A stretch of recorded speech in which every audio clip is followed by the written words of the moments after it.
Whoa, you guys. Can you believe what we just unpacked about Iran, or as the Bible calls it, Persia? My mind is absolutely blown. Seriously, when I first heard Iran dominates the headlines, conflicts, threats, nuclear ambitions, I thought, okay, another geopolitical hotspot. But then the video dropped this bombshell. What few realize is that its story is already written in the Bible, its beginning and its end. And not just some obscure mention, but from Genesis to the prophecies of the end times. Before this, when I thought about ancient empires and biblical prophecy, my mind immediately jumped to Babylon, Egypt, maybe Rome.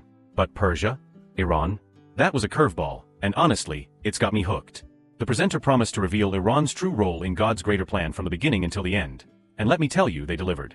This isn't just dry history, it's a living, breathing narrative that connects directly to the chaos and intrigue we see on the news every single day. We're talking about ancient texts predicting modern events, and that, my friends, is pure gold for anyone fascinated by end-time prophecies, biblical history, and geopolitical analysis. And you know what else is wild? The fact that a nation so prominent today has such deep, almost forgotten roots in Scripture. It makes you wonder what other pieces of the prophetic puzzle are right under our noses, just waiting to be uncovered. If you're feeling as mind-blown as I am, smash that like button and let me know in the comments if you want us to keep diving into these incredible connections. Trust me, you'll want to stick around because we're just getting started. I've got some hard facts, current updates, and a heartfelt story that will make you see everything in a new light. We're going to talk about real-world consequences and how these ancient prophecies might be impacting lives right now, today. So stay with me, because this journey into biblical eschatology and Middle East prophecy is only going to get more intense. Alright, my fellow truth seekers, let's kick this off by rewinding all the way back to the very beginning, to the book of Genesis. When I first heard that Iran, the nation we see making headlines today, has its roots planted firmly in Genesis, my jaw literally dropped. Like, seriously? I always thought of Genesis as the foundational story of creation, Adam and Eve, Noah's Ark, universal narratives. But to learn that within those ancient texts lies the very blueprint for modern-day Iran? That's next level. This isn't just some dusty historical reference. This is the divine origin story of a nation that will play a pivotal role, not just in ancient history, but right up to the very end times. Picture this, the entire world, wiped clean by a flood. Only Noah and his family remain. A fresh start. You'd think the slate is clean, no predestined paths, right? Wrong. The Bible, with its incredible foresight, immediately dives into the lineage that would populate the reborn world. We're talking about Noah's 3 sons, Shem, Ham and Japheth, who become the ancestral patriarchs of all new nations. And here's the kicker, Genesis chapter 10, often called the Table of Nations or the first map of the world's nations, meticulously lists their descendants. It's like God was laying out his geopolitical strategy from the absolute dawn of civilization. And right there, nestled within these ancient genealogies, we find the direct forefathers of Persia, Madai and Elam. Let's unpack these 2 titans of antiquity. First, Madai. He was a son of Japheth, and his descendants, known as the Medes, were legendary. They settled in the rugged northern mountains of what we now call modern-day Iran. Imagine these people, tough, resilient, fiercely independent mountaineers, organized into strong tribal units. They weren't just nomads, they were building a culture, a presence in a land that would become historically significant. Their very DNA, their ancient spirit, is interwoven with the landscape of Iran. Then we have Elam. A son of Shem, his lineage carries a different flavor. The Elamites settled in the fertile plains of southwestern Iran, bordering the Persian Gulf. This region was known for its wealth and strategic location. The Elamites weren't just a peaceful farming community though. This is where the story gets really interesting, and a little unsettling. Genesis 14 records the Bible's first great international war. We're not talking about a local skirmish. This was a major power play, with 4 eastern kings joining forces and invading Canaan. And who was leading the charge? None other than Kedar-Laomer, the mighty king of Elam. He and his allies swept through the region, plundering cities, enslaving people, and even capturing Lot, Abraham's nephew. This wasn't just a brutal act of war, this was Elam, a direct ancestor of Persia, becoming the first nation to attack God's people of faith. Let that sink in. The very roots of Iran are tied to the first major aggression against Abraham, the patriarch of Israel. This is a foundational hard fact. Iran's ancestral line was the first recorded aggressor against God's covenant people. It establishes a complex historical tension right from the beginning. But here's the spine-tingling part of this ancient encounter. Abraham, with only 318 trained servants, pursued these mighty kings, attacked them by night, and utterly defeated them, rescuing Lot and all the spoils. This wasn't just a military victory, it was an impossible triumph, a clear demonstration of divine favor. It sent a thunderous message across the ancient world. No Eastern power, no matter how mighty, can prevail against those who have the favor of God. This incredible David and Goliath moment, where a small band defeats a powerful coalition led by an Elamite king, foreshadows a recurring theme in God's dealings with nations, including Persia.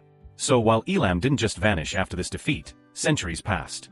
The Elamites and Medes continued to grow, their cultures interweaving across the ancient lands of eastern Mesopotamia. Empires rose, empires fell, but quietly, persistently, another power was taking form. First clans emerged, then kingdoms, and finally, an empire, the Persian Empire. This gradual formation from these two distinct ancestral lines, Madai and Elam, is a testament to the long game God plays in history. It shows that even seemingly disparate tribes can merge to fulfill a larger divine purpose. This deep dive into their Genesis roots is crucial because it provides the bedrock for understanding Persia's later complex and multifaceted roles in biblical prophecy and world history. It's a compelling reminder that the roots of today's nations run deeper than we often realize, reaching back to divine blueprints laid out in the very first book of the Bible. What do you think about this incredible revelation? Does knowing Iran's deep biblical origins change your perspective on its current role in the world? Let me know in the comments below. And get ready, because next, we're going to uncover how God actually used this nation, which began as an aggressor, as an instrument in his incredible plan. You won't want to miss it. Okay, if you're anything like me, after hearing about Elam, the ancestor of Persia, being the first nation to attack God's people in Genesis, you'd naturally assume they were destined to be perpetual adversaries, right? But this is where the Bible and God's plan throws a colossal curveball. This point absolutely blew my mind because it reveals a profound truth about divine sovereignty. God doesn't just work through the righteous. He can use any nation, even pagan ones, as instruments in his grand design. The video dropped this bombshell. Though they were pagan nations, they were never outside God's plan. That's a game changer for understanding biblical prophecy and God's orchestration of history. Through two of his most prominent prophets, Isaiah and Jeremiah, God declared two great prophecies that completely redefine Persia's role. This isn't just about ancient history, this is about God's intricate long-term strategy for global affairs. First, let's talk about divine justice. Isaiah prophesied that God would use Elam and Media, the ancestral components of Persia, to bring judgment upon one of the most ruthless empires the world had ever seen, Babylon. Remember Babylon? The empire that decimated Jerusalem, laid waste to the temple, and dragged God's people into exile? Yes, that Babylon. The very symbol of oppressive power. Isaiah's prophecy revealed that God had already decided who would bring about its downfall, the United Peoples of Iran. This is a stunning example of retributive justice in a global context. God was raising up a seemingly unlikely force, a nation with a history of antagonism towards his people, to be his hammer against an even greater oppressor. This demonstrates God's absolute control over world powers and his commitment to his covenant people. But hold on, it gets even more astonishing. The second prophecy revealed through Isaiah was even more astounding. God wouldn't just use Persia for punishment, he would wield Persia as an instrument of liberation. Can you believe that? The descendants of the very nation that first attacked Abraham would become the liberators of his descendants. God, with breathtaking precision, announced that a pagan Persian king yet unborn would serve as his chosen agent to free Israel from exile and decree the rebuilding of the temple in Jerusalem. And here's the part that gives me chills every time. Isaiah, writing over 150 years before this king's birth, called him by name, Cyrus. This level of prophetic specificity is undeniable evidence of divine authorship and absolute control over historical events. It's not just a guess, it's a pinpoint prediction. The name Cyrus, the specific act of liberation, and the rebuilding of the temple, all foretold centuries in advance. This is a hard fact that underlines the accuracy of biblical prophecy. And guess what? Both prophecies came true with terrifying precision. In the 8th century BC, a significant event happened. Deioces, king of the Medes, successfully united the tribes of Elam and Madai. This wasn't just a political maneuver, it was the foundation of something monumental. He established the first imperial capital on Iranian soil, Ecbatana, laying the groundwork for a burgeoning power. His grandson, Cyaxares, wasn't just a ruler, he was a strategic military reformer. He reformed the army, turning it into a war machine strong enough to destroy Nineveh, the capital of the Assyrian Empire. If you recall, Assyria was another brutal enemy of Israel, infamous for its cruelty. So while we often focus on Babylon, God was also dealing with other oppressors. The rise of Media and Persia was not accidental. God was raising up Persia from within as his instrument of judgment and redemption, preparing it for its unique dual role in his plan. My anecdote: I remember a few years ago, I was navigating a really tough season. It felt like everything was collapsing around me, both personally and professionally. I was praying for a breakthrough, for God to intervene, but the solution seemed impossible. Then, out of the blue, help came from the most unexpected place. Someone I had always viewed as a rival, someone whose motives I often questioned. They stepped up, offered a crucial connection, and completely shifted the tide for me. It was a person I never, ever would have thought God would use to answer my prayer. It hit me then, just like God used pagan Persia, a nation with a contentious history, to fulfill his mighty purposes, he can use anyone, any situation, even the ones we least expect, to bring about his will. It was a profound personal lesson in divine paradox and unconventional answers to prayer. That experience totally changed how I look at global events. Instead of just seeing chaos, I now search for the hidden hand of God, orchestrating events even through seemingly adverse circumstances. It's a powerful reminder that his ways are higher than our ways, and his plan is always unfolding. This historical fulfillment, from Babylon's fall to the rise of Media Persia, makes the idea of prophecy unfolding today incredibly tangible. It gives us a framework for understanding that even the most complex and contentious global situations might be part of a larger, divinely orchestrated narrative. So, what do you think? Does this concept of God using seemingly unlikely nations for his purposes change your perspective on current world leaders or geopolitical alignments? Share your thoughts in the comments below, because your insights are what make this community so vibrant. And if this revelation has blown your mind as much as it has mine, don't forget to hit that like button. We're just getting warmed up, and the next point about Daniel's visions of Persia is going to take this intrigue to a whole new level. Alright, my friends, get ready because this is where the prophetic insights about Persia go from fascinating historical connections to downright jaw-dropping, incredibly specific predictions. While Persia was steadily rising in power, God wasn't just observing from afar, he was actively revealing its future, its role in the unfolding drama of world history, through a remarkable individual, a young Hebrew prisoner living in Babylon, Daniel. Can you imagine that? Taken captive from his homeland, Jerusalem, as a teenager, living in the very heart of the empire that had enslaved his people.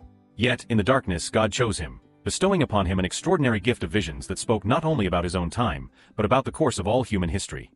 This is the essence of biblical prophecy, God revealing his long-term blueprint for the ages through his faithful servants, often in the most unlikely of circumstances. Daniel, a captive in Babylon, found himself in a unique position. Right there, in the very epicenter of the empire responsible for Jerusalem's destruction, he began to see how God would raise another kingdom, one destined to replace Babylon and play a crucial role in the fate of his own people, the Persian Empire. This understanding is absolutely critical for anyone trying to decipher end-time events and geopolitical shifts from a biblical perspective. It all started with King Nebuchadnezzar's deeply troubling dream. He saw a giant statue crafted from different metals, radiating both glory and menace, a bizarre, terrifying image that left him deeply unsettled.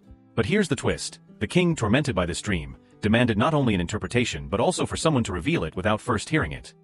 Talk about an impossible task. Babylon's famed wise men, astrologers, and sorcerers were utterly stumped, facing death if they failed. But God's prophet, Daniel, was ready. With authority of heaven itself, he stood before the most powerful ruler on earth and revealed what no Babylonian wise man could unravel. He perfectly described the king's dream and then delivered a revelation that would forever change the world's destiny. Daniel declared, "You, O king, are the head of gold. But after you, another kingdom will rise, one inferior to yours, depicted by the chest and arms of silver." And pay close attention to that figure of silver. It wasn't just one nation, but two arms. Two mighty forces bound together in one body, the Medes and the Persians, united yet unequal because the Persian arm would rise stronger and take control. The prophecy was incredibly clear: Babylon would fall, and the throne would pass on to a new empire chosen by God himself. This precise prediction of the Medo-Persian Empire's rise and its eventual dominance is a cornerstone of Daniel's prophecies and an irrefutable example of fulfilled prophecy. It's a hard fact: the specific depiction of a two-armed kingdom of silver accurately foretold the dual nature and eventual dominance within the Medo-Persian Empire. And what's even more incredible is how Daniel, the young captive, watched God's visions come true right before his eyes. Soon enough, his vision became chilling reality. The king God had foretold long ago through Isaiah was about to arise from the highlands of Persia. His name was Cyrus. This isn't just a name from history, it's a name etched in divine prophecy. Cyrus conquered Media, strategically uniting the kingdoms into the formidable Medo-Persian Empire. He steadily grew in power, becoming the greatest power of his time, finally turning his gaze upon Babylon. The prophesied day came, but the fall of Babylon wasn't a conventional battle. One fateful night, King Belshazzar, Nebuchadnezzar's grandson, hosted a lavish banquet. In a moment of audacious arrogance, he committed an unforgivable act. He ordered the sacred gold and silver vessels his grandfather had looted from the temple in Jerusalem to be brought out, and they toasted with them, not to the true God, but in honor of false gods. Suddenly, amidst the revelry, an invisible hand appeared, writing 4 cryptic words onto the palace wall: "Mean tekel upharsin." Panic erupted. No one could interpret it until Daniel, now an old man, was summoned. With the weight of divine truth, Daniel revealed their terrifying message: God has numbered the days of your reign and brought it to an end. Your kingdom is divided and given to the Medes and Persians. Even as these words were uttered, the prophecy began to unfold. The armies of Cyrus the Great had ingeniously diverted the Euphrates River, and were quietly entering the city along the dry riverbed, as the gates of Babylon stood unlocked. God himself had thrown them open. That very night, King Belshazzar was slain and the prophecy was fulfilled. Babylon fell into Persian hands. This precise, bloodless conquest of Babylon, facilitated by God's intervention, is a verified historical event that mirrors the biblical account. This isn't just an ancient story, it's a testament to God's precision in prophecy and his absolute control over the rise and fall of empires. Think about the implications for today's world. If these prophecies about ancient empires were fulfilled with such terrifying precision, what does that tell us about the prophecies concerning current events and the end times?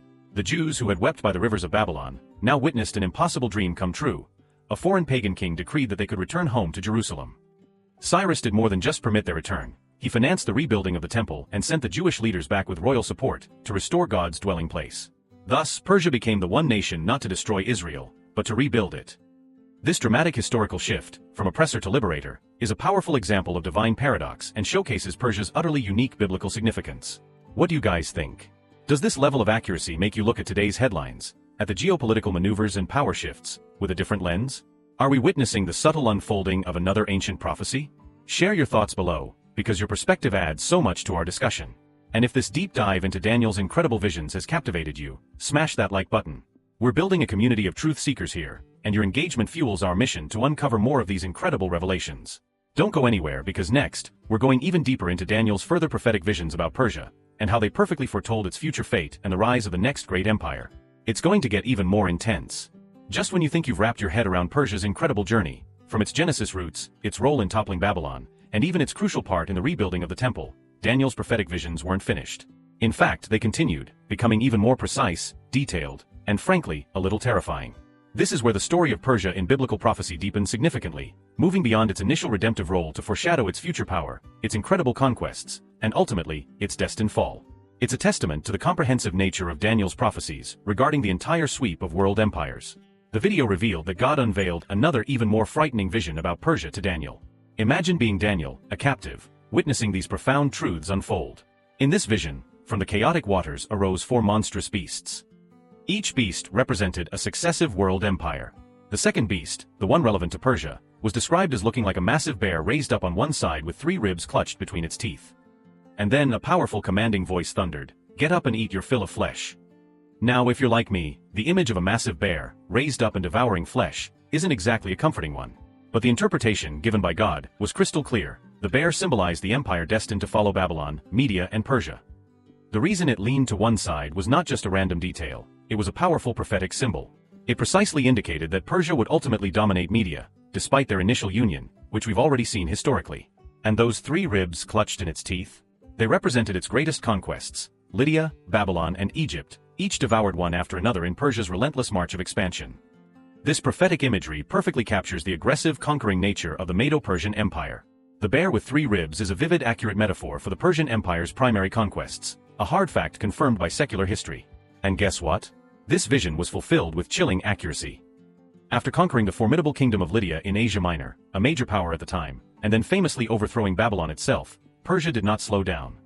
Its imperial ambition knew no bounds, and it set its sights on Israel's ancient oppressor, Egypt. Under the leadership of Cambyses II, Cyrus's son, Persian armies marched across the desolate Sinai desert and smashed Pharaoh Psamtik III in the decisive Battle of Pelusium. The Egyptians, known for their powerful armies and ancient defenses, were no match. Egypt fell before the Persian Empire, and thus, the 3rd rib was torn from its place. This historical fulfillment of the prophetic bear solidifies the undeniable precision of Daniel's visions in outlining the rise and fall of global powers. It wasn't just a lucky guess, it was divine foreknowledge. But Daniel's visions weren't finished yet. Years later, while standing on the banks of the Ulai River, Daniel received an even more precise, clearer, and even more terrifying vision. Before his eyes appeared a ram with 2 horns. But one horn stood taller than the other, and the taller horn had grown up later. This ram, symbolizing raw power, charged fiercely toward the west, toward the north, and toward the south, and none could oppose him. And then a voice, likely an angelic interpreter, explained, "The 2-horned ram that you saw represents the kings of Media and Persia." Again, Persia takes center stage in the divine plan, though this time not as an ally, but as a mighty empire, conquering without resistance and charging forth like an unleashed beast. And that chilling detail of one horn stood taller was an unmistakable hint at Persia's dominance over Media.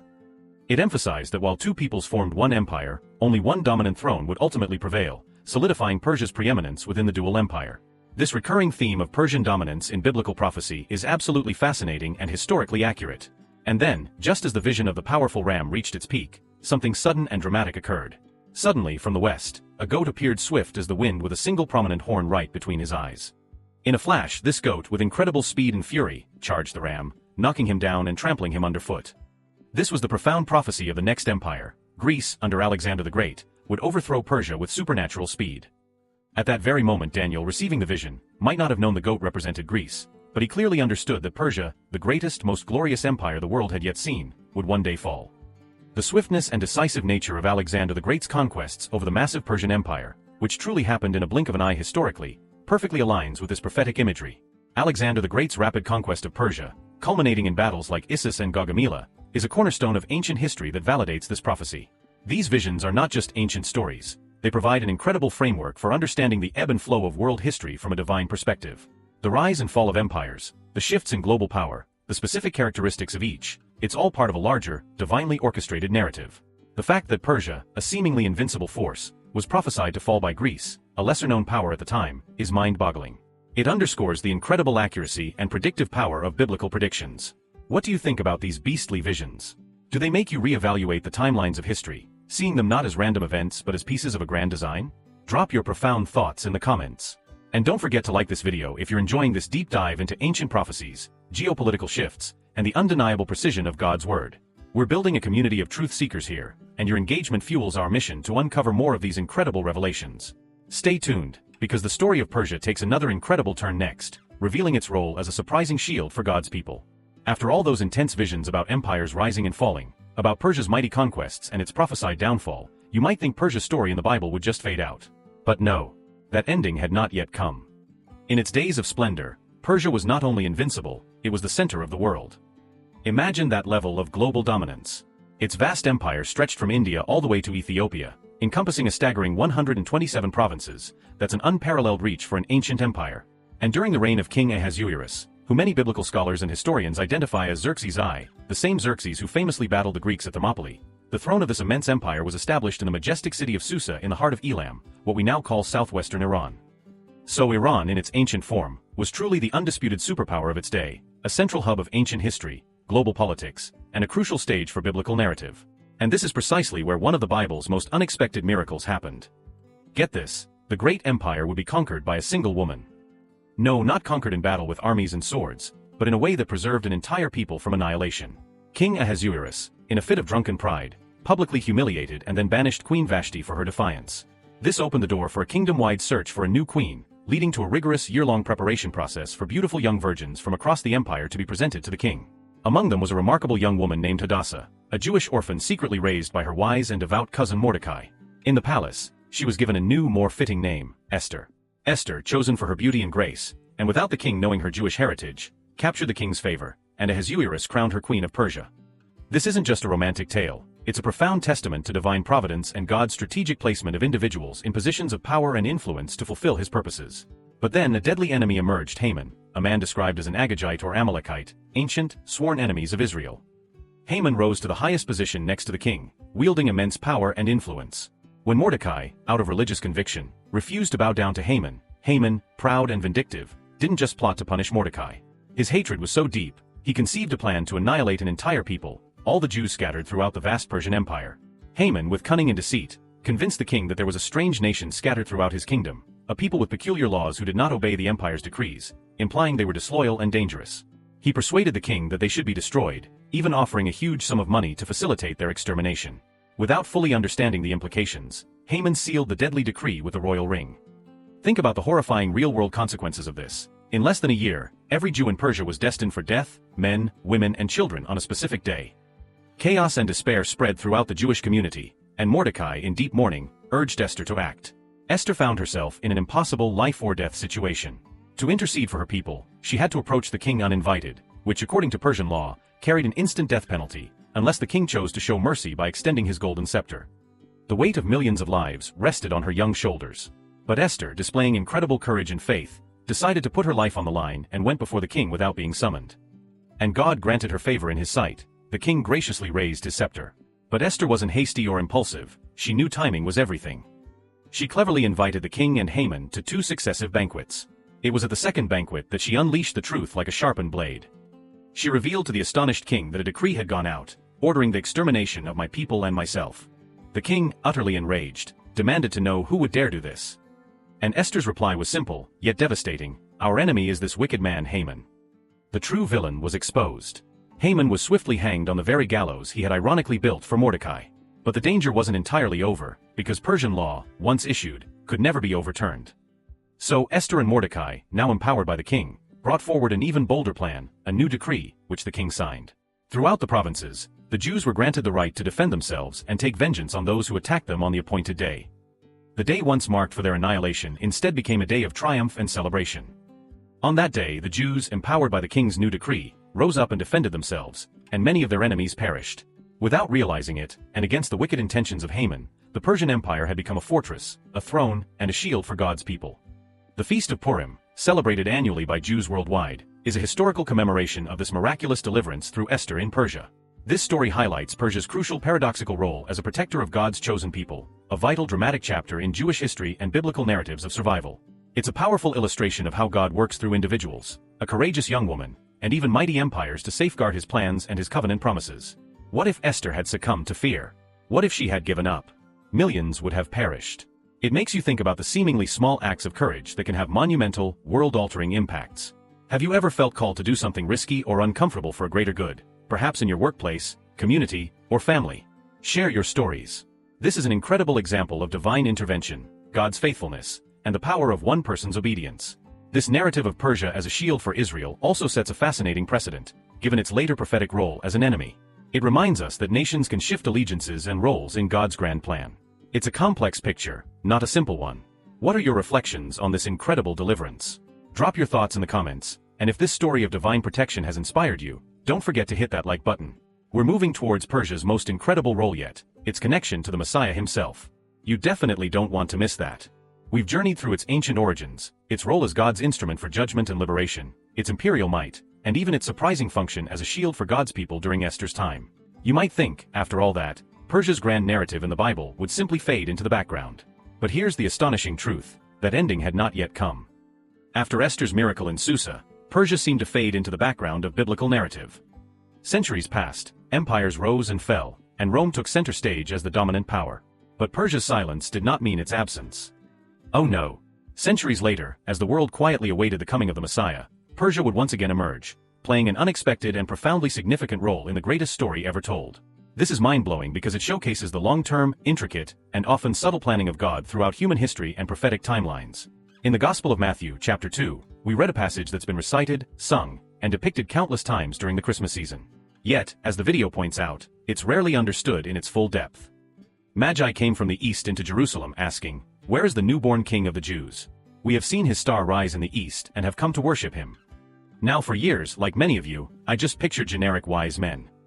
But the question begs, who exactly were these Magi, these wise men from the east? And why would they undertake such an arduous journey, traveling so far, guided only by a sign in the sky?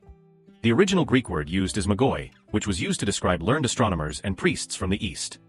And though their precise nationality isn't explicitly mentioned, evidence strongly suggests they came from the ancient lands of the Medo-Persian Empire, the area known today as Iran. Pause and let that profound truth sink in for a moment. The very first non-Jewish people, the very first Gentiles, to recognize, seek out, and worship the newborn Messiah likely came from the land we now call Iran. These Magi belonged to a highly influential religious caste in Persia, renowned for their knowledge of the stars, ancient writings, and prophetic traditions passed down for generations. They weren't merely kings on camels from some vague east. They were men of profound science, authority, and deep spiritual insight, deeply rooted in the Persian intellectual tradition. This historical and linguistic connection between the Magi and ancient Persia is widely accepted among biblical scholars, a significant hard fact often overlooked during the Christmas season. And here's where the puzzle pieces fit together even more perfectly. It's quite probable that among the scrolls they diligently studied were the writings of the prophet Daniel. Remember Daniel? The Hebrew prisoner who served in the highest courts of Babylon and then Persia centuries earlier? Daniel, who not only interpreted dreams and visions but also prophesied the coming of the Messiah with mathematical precision in Daniel chapter 9. He explicitly stated, "From the issuing of the decree to rebuild and restore Jerusalem until the coming of Messiah the Prince, there shall be 7 weeks and 62 weeks. If these wise men, these Magoi from Persia, knew Daniel's visions and understood the calculations, it's very likely they understood the Messiah's arrival was imminent. So when they saw the star, a celestial sign that perfectly aligned with their knowledge, they realized immediately the promised son had been born." This direct connection between Daniel's prophecy, a prophecy revealed in Persia, and the Magi's journey to worship Jesus is absolutely breathtaking. It demonstrates the incredible interconnectedness of biblical prophecy spanning centuries. But the most powerful part was their response. They left everything behind, their positions, their comfort, their routines, to follow that star, journeyed across vast deserts, and arrived in Bethlehem, not with empty hands, but carrying 3 special gifts, each rich with profound prophetic meaning. Gold, recognizing his kingship, frankincense, acknowledging his divinity, and myrrh, tragically foreshadowing his sacrifice and death. Without fully grasping the theological depth at that moment, these wise men revealed the greatest mystery in the universe: this child would be king. He would be God. And he would be a lamb led to slaughter. While Jerusalem's religious scholars, living just miles away, remained silent, and Herod, consumed by paranoia, plotted to kill him, the wise men from the east became the first non-Jewish people to recognize prophecy fulfilled, bowing before the Messiah. This moment was no mere coincidence. It was prophetic fulfillment. Persia, the nation which centuries before had freed Israel and rebuilt its temple, now became the first to honor its savior. Once again, Persia served as an instrument of divine revelation, guiding the world to the true king. From the very beginning until the manger of Christ, Iran, ancient Persia, was always intricately woven into the unfolding plan of God. The Magi's adoration of Jesus, a fulfillment of Isaiah 60 verse 6 and Psalm 72 verses 10 to 11, highlights a universal call to worship beyond Israel. This connection to the very birth of Jesus is a total game-changer for understanding Iran's biblical significance. It shows God's consistent, purposeful use of this nation throughout salvation history. It makes you reflect on how God uses different people, from different backgrounds, even those considered outsiders, to reveal his profound truths. What are your thoughts on the Magi's possible origin from ancient Persia? Does this revelation change your perception of Iran's ancient role or even your Christmas traditions? Share your insights in the comments. And if you're enjoying this incredible journey through biblical connections and prophetic history, don't forget to hit that like button and share this video. We're digging deep into truths that matter, and your support helps us keep exploring these incredible revelations. Don't go anywhere, because next, we're jumping from the Messiah's birth to Persia's prophetic future in the end times, and it gets intensely relevant to today's headlines. My friends, we've just traveled through Persia's astonishing biblical past, from its Genesis origins, its instrumental role in punishing Babylon, its liberation of Israel, to even being the likely home of the very first non-Jewish worshippers of the Messiah. It's been a narrative of redemption, divine revelation, and complex purpose. But brace yourselves, because the story of Iran in the Bible doesn't end in Bethlehem. Oh no. This is where future prophecy kicks in, and it gets intensely relevant to today's geopolitical landscape. Though Persia had once been an instrument of redemption in the past, it would also play a chilling role in one of the darkest episodes of prophetic future. This is about end-time events and global conflicts that are yet to unfold, but whose shadows we can already see on the world stage. God, with his infinite wisdom, not only revealed Persia's beginning but also declared its destiny through the words of the prophet Ezekiel in one of the most chilling visions of the Old Testament, the war of Gog and Magog. In Ezekiel chapters 38 and 39, Ezekiel describes a terrifying scenario, a coalition of nations rising up in the final days against Israel, God's restored people. The prophecy begins with a direct command: Son of man, set your face against Gog of the land of Magog, prince of Meshech and Tubal, and prophesy against him. And then the key verse that sends shivers down my spine and directly connects to our topic: Persia, Cush, and Put will be with them. Persia, unequivocally identified as modern-day Iran, is explicitly named among the very first nations in this formidable alliance. Let that profound shift sink in. The same nation that once helped rebuild the temple and sent Magi to worship the Messiah, will now find itself part of an alliance standing against the people of God. This is a massive, dramatic shift in its biblical role, from liberator and worshipper to adversary, and it's incredibly important for understanding Middle East prophecies and end-time scenarios. It truly highlights the complex and often paradoxical nature of nations in God's eyes. But who else makes up this formidable, future alliance? Let's break down the cast of characters. Gog, Prince of Magog, widely understood by most biblical scholars as a powerful leader emerging from northern regions, often strongly linked to modern-day Russia or a broader Eurasian coalition of nations like Ukraine and Georgia. This connection immediately brings to mind current geopolitical alignments, military exercises, and the growing tensions we witness daily between global powers. Cush, ancient Nubia, likely refers to areas within modern-day Sudan, a nation also undergoing significant internal strife and regional alignments. Put, linked to North Africa, commonly identified with Libya, another nation plagued by instability and external interference. Gomer and Togarmah, regions near modern-day Turkey and the Caucasus nations like Armenia and Azerbaijan. Together, these nations form an international army that Ezekiel vividly describes as surging like a storm against Israel. Scripture paints a terrifying picture: you will advance like a storm. You will be like a cloud covering the land, you and all your troops, and many peoples with you.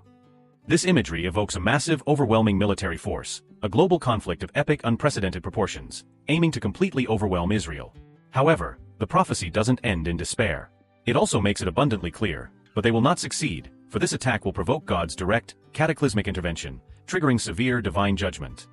We're talking about supernatural events, earthquakes, fire from heaven, confusion and self-destruction among the invading armies, and God's glory will shine forth amid the chaos, making his sovereignty undeniable.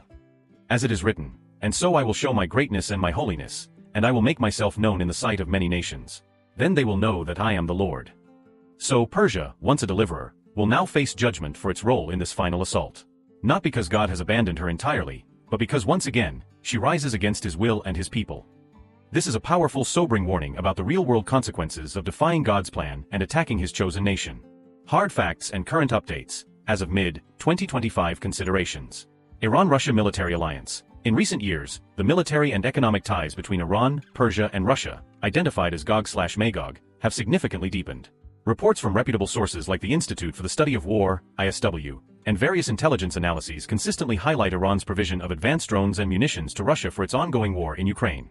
In return, Russia is believed to be providing Iran with advanced military technology, including fighter jets and air defense systems, significantly enhancing Iran's military capabilities. This growing, strategic alliance directly aligns with the prophetic coalition described in Ezekiel, making it a critical point of focus for geopolitical analysts and prophecy watchers.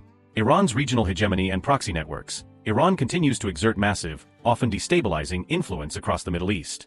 Through its sophisticated network of proxy groups, including Hezbollah in Lebanon, the Houthi rebels in Yemen, and various Shiite militias in Iraq and Syria, Iran actively challenges regional stability and directly threatens Israeli security.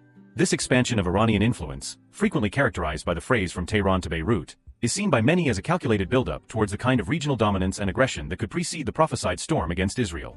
These proxy groups receive significant financial and military support from Iran, extending its reach far beyond its borders.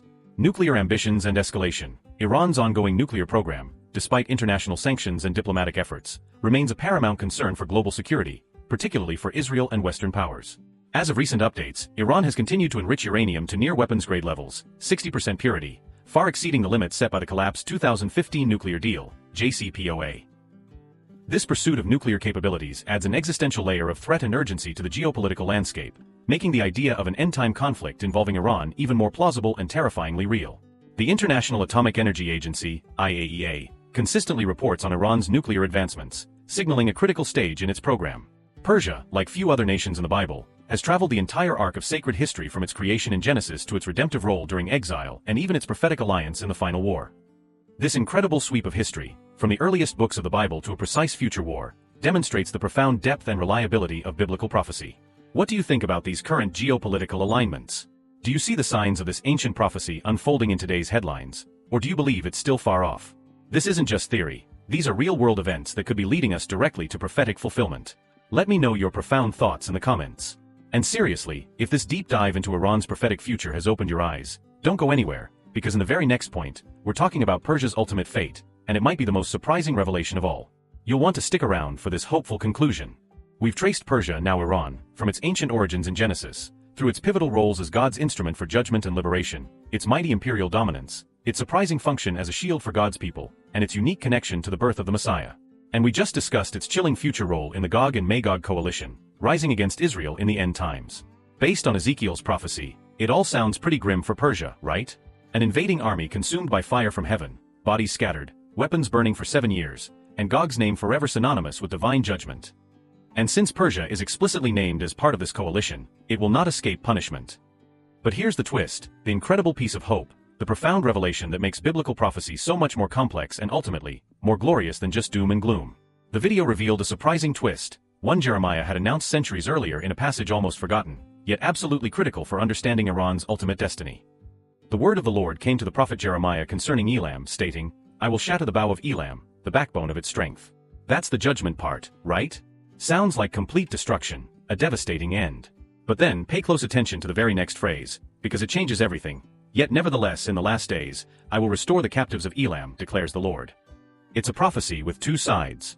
First comes judgment, a necessary consequence for opposing God's will, but then we read an unexpected, astonishing promise. "In the last days, I will restore Elam." This changes everything. Think about the sheer magnitude of this promise. Even though Iran will rise against Israel in the last days, even though it will take part in the final assault that provokes God's wrath and leads to cataclysmic judgment, its story doesn't end among the ruins, engulfed in flames. Even in judgment, God still leaves the door open for redemption. This is a powerful, undeniable testament to God's boundless mercy and his enduring plan for all nations, even those who vehemently defy him.